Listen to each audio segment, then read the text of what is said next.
Sawasdee krab, and thank you for joining us for the evening edition of NBT World Brief, coming to you on NBT and NBT World. You're me, Suraphalaw Tharanarit.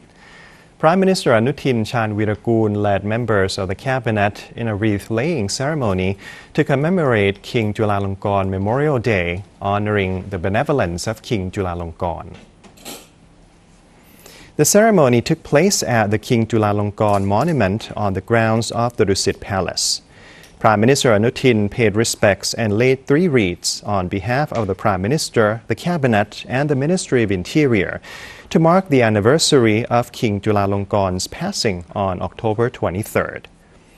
Representatives from ministries, government agencies, the armed forces, independent organizations, the House of Representatives, the Senate, political parties, educational institutions, and the private sector also joined the ceremony to offer wreaths in remembrance and gratitude for His Majesty's enduring contributions to the nation. The second special session of the Thailand-Cambodia General Border Committee, or GBC, concluded in Kuala Lumpur with significant progress in security collaboration and boundary management.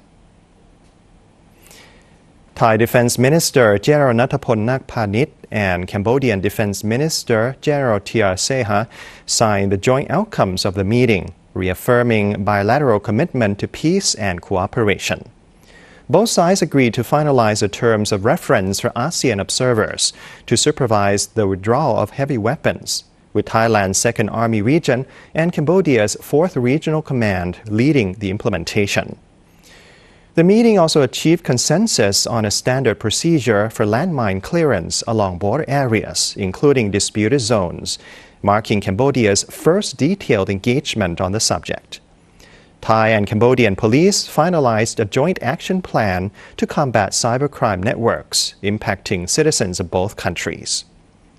Additionally, both sides agreed to conduct joint surveys of border villages in Sakeo province between boundary markers 42 and 47, using temporary markers solely for survey purposes without affecting existing legal border claims.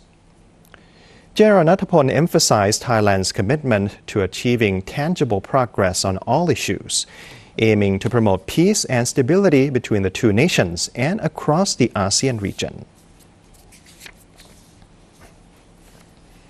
In the meantime, the Malaysian government has approved funding of 1.5 billion ringgit, equivalent to about 11.7 billion baht, to construct a security wall along the Thai-Malaysian border in Kelantan. The initiative aims to prevent illegal border crossings, curb smuggling, and serve as a barrier against flooding.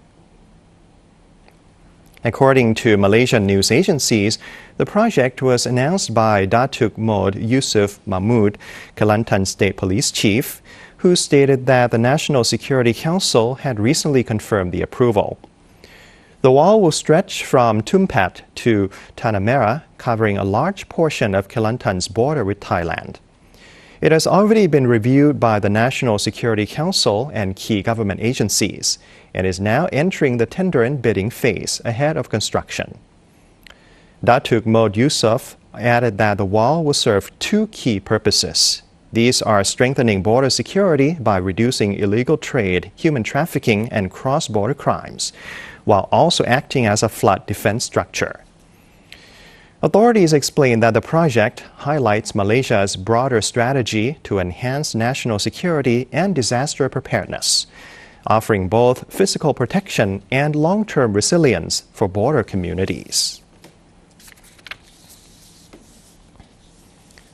The Bank of Thailand, or BOT, has projected the country's economy to expand by 2.2% this year. It expects government stimulus measures, including theคนละครึ่ง Plus co-payment scheme and the เที่ยวดีมีคืน tourism campaign, to boost the national GDP by 1.3% in the 4th quarter. Senior Director of the BOT's Macroeconomic Department, Prani Sutasi, stated that the central bank anticipates overall economic growth of 2.2% in 2025. She noted that in the second half of the year, growth momentum had begun to slow due to weakened manufacturing and exports affected by the U.S. tariff measures. However, she added that the final quarter should experience notable improvement due to government stimulus campaigns, which are expected to revive consumption, spending, and domestic tourism. Prani emphasized that theคนละครึ่ง Plus and เที่ยวดีมีคืน initiatives could contribute an additional 0.2 to 0.3% to GDP in the final quarter of the year, resulting in fourth quarter growth of around 1.3%. She explained that market confidence among both vendors and consumers was improving, generating renewed optimism for Thailand's economic prospects.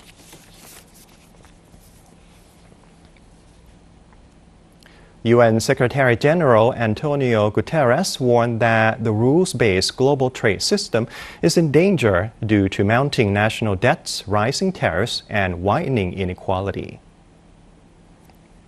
Speaking at the 16th United Nations Conference on Trade and Development, or UNCTAD, in Geneva, he said developing countries were trapped by debt, spending more on interest payments than on education or health. Guterres noted that global public debt had reached $102 trillion, with developing countries owing $31 trillion and paying $921 billion in interest. The UN chief also criticized growing protectionism, warning of trade wars for goods and saying some poorer nations face tariffs as high as 40%. He urged international cooperation to promote fair trade, innovation, and sustainable growth.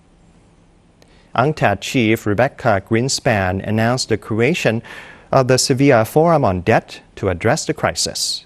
The initiative will seek to lower borrowing costs and boost financing for developing nations, as 3.4 billion people live in countries paying more on debt than on essential services. And that's the end of our evening edition of NBT World Brief. Stay updated with the latest developments right here on NBT and NBT World. And for more stories, you can simply scan the QR code on your screen to access our full coverage across all media platforms. Thank you for watching. สวัสดีครับ